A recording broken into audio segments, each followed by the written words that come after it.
اعوذ باللہ من الشیطان الرجیم بسم اللہ الرحمن الرحیم رب اشرح لی صدری ویسر لی امری واحلل عقدۃ من لسانی یفقہوا قولی آمین یا رب العالمین۔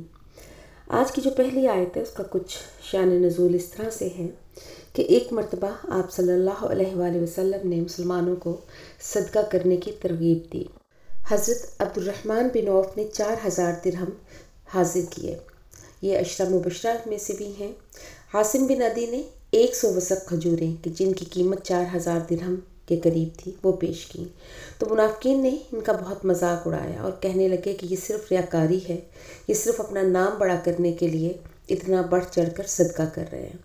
اور اسی میں ایک غریب صحابی حضرت ابو عقیل نے ساری رات محنت کر کے عشاء سے لے کر صبح فجر تک ایک یہودی کے باغ کو پانی دیا اور اس سے جو کھجوریں ملی اس میں سے کچھ حصہ گھر اور باقی کا لا کے حضور کی خدمت میں پیش کر دیا، اور بتایا کہ کس طرح سے انہوں نے پوری رات محنت مزدوری کر کے یہ تھوڑی سی چند کھجوریں صدقے کے لیے لائے ہیں۔ تو نبی پاک صلی اللہ علیہ وآلہ وسلم نے یہ کھجوریں دوسرے تمام چندے جو اکٹھے ہوئے تھے ان کے اوپر رکھ دی کہ اس آدمی نے جو محنت کی ہے وہ بہت قابل قدر ہے۔ تو اس پر بھی منافقین نے ان کو معاف نہ کیا اور کہنے لگے کہ کیا مصیبت پڑی تھی کہ پوری رات کھڑے ہو کر باغ کو پانی پلایا اور یہ چند مٹھی بھر کھجوریں بطور عطیہ پیش کر دیں۔ بھلا یہ چند کھجوریں کیا کر سکتی ہیں، یہ صرف اور صرف دکھاوا کر رہے ہیں۔ اسی بارے میں اللہ پاک فرماتے ہیں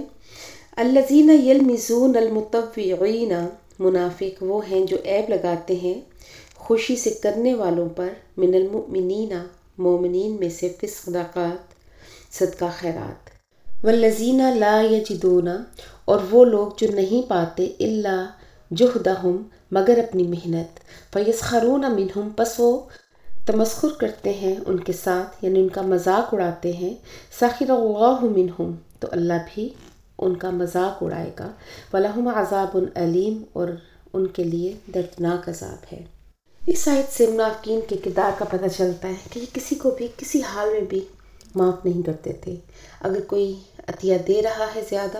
تو بھی وہ ان کے مذاق کا نشانہ بنتا، اور جو کم دیتا تو وہ بھی ان کے مذاق کا نشانہ بنتا۔ تو اللہ تعالیٰ نے پھر ان کے بارے میں فرما دیا کہ سخر اللہ منہم، کہ اللہ بھی ان کے ساتھ اب مذاق کر رہا ہے، یعنی ان کے تمسخر کا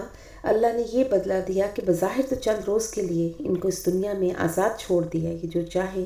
کر رہے ہیں، جو چاہیں کہہ رہے ہیں، لیکن فی الحقیقت یہ اندر ہی اندر اپنے آپ کو کھوکھلا کرتے جا رہے ہیں، اور پھر ان کے لیے اللہ تعالیٰ نے عذاب علیم تیار کر کے رکھا ہے جس سے ان کو کوئی بھی نہیں بچا سکے گا۔ اگلی آیت اس بارے میں نازل ہوئی کہ جب رئیس المنافقین عبداللہ بن ابی کا انتقال ہوا تو آپ صلی اللہ علیہ وآلہ وسلم نے اپنی قمیض مبارک بطور کفن اس کو دی، اپنا لعاب مبارک اس کے منہ میں ڈالا، نماز جنازہ پڑھی اور دعائے مغفرت کی۔ تو حضرت عمر اس معاملے میں آڑے آتے رہے اور مسلسل یہ بتاتے رہے کہ اس نے فلاں وقت میں یہ کیا، فلاں وقت میں یہ کیا، مگر آپ صلی اللہ علیہ وآلہ وسلم نے اس کا جنازہ پڑھایا اور آپ کی وجہ سے تمام صحابہ نے بھی اس میں شرکت کی۔ تو اب اللہ تعالیٰ نے آیات نازل کی۔ اللہ پاک فرماتے ہیں استغفر لہم، آپ ان کے لیے بخشش طلب کریں، او لا تستغفر لہم یا نہ ان کے لیے بخشش طلب کریں، ان تستغفر لہم 70 مرتن اور اگر آپ ان کے لیے 70 مرتبہ بھی بخشش طلب کریں، فلن یغفر اللہ لہم بس اللہ ان کو ہرگز نہیں بخشے گا۔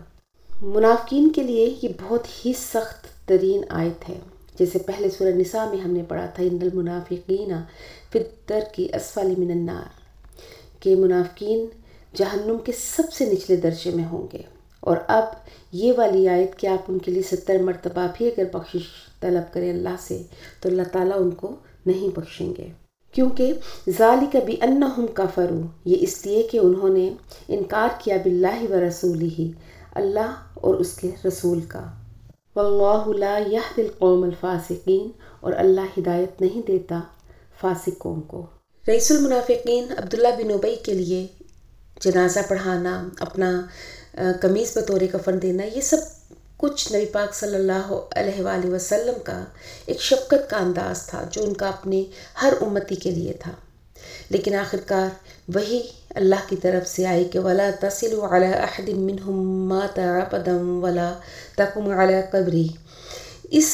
آیت کے بعد آپ نے پھر کبھی بھی کسی منافق کا جنازہ نہیں پڑھا، اس کا کبھی بھی کوئی اہتمام نہیں کیا کفن اور دفن میں، کیونکہ اس طرز عمل سے منافقین کی ہمت افزائی ہوتی اور مومنین کی دل شکستی کا احتمال تھا۔ تو اس وقت سے حضور نے پھر کسی منافق کی جنازہ کی نماز نہیں پڑھی۔ اگلی آیت ان منافقین کے بارے میں ہے کہ جو غزوہ تبوک میں شامل نہیں ہوئے تھے اور کوئی نہ کوئی بہانہ کر کے وہ پیچھے بیٹھے رہے، جن کو اللہ کی راہ میں اپنی جان اور مال سے جہاد کرنا بہت مشکل معلوم ہو رہا تھا، بلکہ خود ہی نہیں بلکہ دوسرے لوگوں کو بھی وہ ڈسکریج کر رہے تھے کہ اس گرمی میں وہ کہاں نکلیں گے۔ فصل بھی بالکل تیار تھی اور مختلف بہانے بنا کر نہ صرف وہ خود رکے بلکہ دوسروں کو بھی انہوں نے اس جہاد میں شامل ہونے سے پوری روکنے کی کوشش کی۔ اللہ پاک فرماتے ہیں فَرِحَ الْمُخَلَّفُونَ، خوش ہیں جو پیچھے چھوڑ گئے، یعنی جو شیطان کے بہکاوے میں آ کر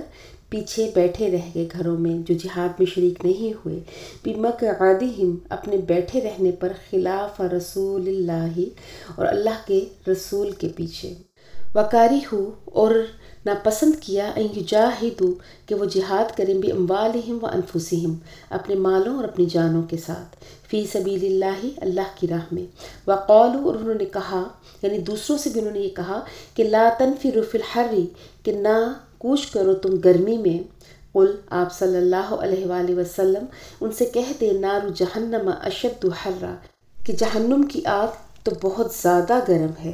کہ جہاں پر لا یموت فیہا ولا یحیا، کہ نہ جہاں کوئی مرے گا اور نہ ہی کوئی زندہ رہے گا۔ لو کانوا یفقہون، کاش وہ یہ سمجھ لیں، فلیضحکوا قلیلا، بس چاہیے کہ وہ تھوڑا ہنسیں، ولیبکوا کثیرا، اور چاہیے کہ وہ زیادہ روئیں، جزاء بما کانوا یکسبون، اور بدلہ ہے اس چیز کا جو وہ کماتے ہیں، کہ جس نے جو کمائی کرنی ہے اس کو اس کے ہی مطابق بدلہ ملے گا۔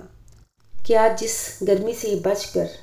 جہاد میں شرکت نہیں کر رہے، مسند احمد میں اور بخاری اور مسلم میں ایک حدیث ہے کہ تمہاری یہ آگ آتش دوزخ کے 70 اجزاء میں سے ایک جز ہے، پھر بھی یہ سمندر کے پانی میں 2 دفعہ بجھائی ہوئی ہے، ورنہ تم اس سے کوئی فائدہ حاصل نہ کر سکتے۔ حضور صلی اللہ علیہ وآلہ وسلم فرماتے ہیں، ترمذی ابن ماجہ میں ہے کہ 1000 سال تک دوزخ کی آگ کو دہکایا گیا تو وہ سرخ ہو گئی، پھر 1000 سال تک اس کو پھر دہکایا گیا تو سفید ہو گئی، پھر مزید 1000 سال تک جب اس کو دہکایا گیا تو سیاہ ہو گئی، بس وہ اندھیری رات جیسی سیاہ ہے۔ اس وقت کے منافقین، کفار، یا آج ہم مسلمان اس دنیا کی گرمی کو، اس دنیا کی مصیبتوں کو اگر برداشت نہیں کر پا رہے تو آخرت میں کیا کریں گے؟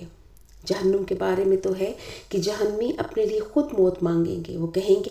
یا لیتہا کانت القاضیہ، کاش کہ ہم پر موت آ جائے، اور جہنم کے داروغہ جن کا نام مالک ہے، اس فرشتے سے وہ کہیں گے یا مالکی لیقضی علینا ربک، اے مالک تیرا رب ہمیں مار دے، ہمیں ختم کر دے، مگر ان کو نہ موت آئے گی نہ ان کی عذاب اور تکلیف کی شدت کم ہوگی۔ تو پھر اسی لیے اللہ نے کہا کہ ایسے لوگوں کو چاہیے کہ دنیا میں وہ کم ہنسیں اور زیادہ روئیں۔ جیسے حدیث پاک میں بھی آتا ہے کہ مجرم جس وقت روئیں گے تو ان کے آنسوں سے ان کے گالوں پر گڑھے پڑ جائیں گے، اور ایک ایک مجرم اتنا روئے گا کہ اس کے آنسوں میں اگر کشتیاں بھی چلائیں تو چل پڑے۔ اللہ تعالیٰ نے سارے واقعات ہمیں عبرت کے لیے بتائے ہیں کہ ابھی بھی ہمارے پاس وقت ہے، ہم چاہیں تو اپنے گناہوں سے توبہ کر لیں اور خود کو اس آنے والے عذاب سے بچا لیں۔ اس وقت جو منافقین مسلمانوں کو یہ کہہ رہے تھے، اپنے ارد گرد کے ساتھیوں کو، کہ بہت گرمی ہے، بہت لمبا سفر ہے، سفر نہ کرو، مت شرکت کرو اس جہاد میں، وہ یہ کہتے ہوئے وہ یہ بھول گئے کہ خدا کی پکار سننے کے بعد کسی خطرے کی بنا پر نہ نکلنا، اپنے آپ کو شدید تر خطرے میں مبتلا کرنا ہے۔ یہ ایسا ہی ہے جیسے دھوپ سے بھاگ کر انسان آگ کے شعلوں میں پناہ لے لے۔ جو لوگ خدا کے مقابلے میں اپنے آپ کو اور اپنے مال کو زیادہ محبوب رکھتے ہیں اور جب وہ اس وقت دنیا میں تو اپنی کچھ تدبیروں سے کامیاب ہو جاتے ہیں، اپنے آپ کو بچا لیتے ہیں اللہ کے احکامات پر عمل کرنے سے، وہ سمجھتے ہیں کہ انہوں نے بہت عقل مندی کا کام کیا ہے، لیکن یہ سراسر بے وقوفی ہے۔ یہ اپنے آپ کو عقل مند سمجھنا، اپنے ان اعمال پر خوش ہونا، اس خوشی کا انجام رونے پر ختم ہونے والا ہے، کیونکہ آخرت میں ان کی کوئی ہوشیاری، کوئی دلیل کام نہیں آئے گی۔ اس وقت انسان افسوس کرے گا کہ وہ آج جس جنت کا طلبگار بن رہا ہے، مگر اس نے دنیا میں تو اپنی کسی بھی چیز کو جو اس کی قیمت تھی جنت کی ادا ہی نہیں کیا، نہ اپنا جان، نہ اپنا مال، نہ اپنی خواہشات۔ آج ہمیں لگتا ہے کہ ہم اپنی زندگی کو تنگ کر رہے ہیں اسلام پر عمل کرتے ہوئے، لیکن یہ یاد رکھیں کہ آج کی تنگی برداشت کی جا سکتی ہے، لیکن آخرت کی تنگی کو کوئی بھی انسان برداشت نہیں کر سکے گا۔ اللہ پاک سے دعا ہے کہ اللہ پاک ہماری گزشتہ زندگی کے تمام گناہوں کو معاف کرے اور آنے والی زندگی اللہ کے احکامات کے تابع ہو۔ وآخر دعوانا ان الحمد للہ رب العالمین۔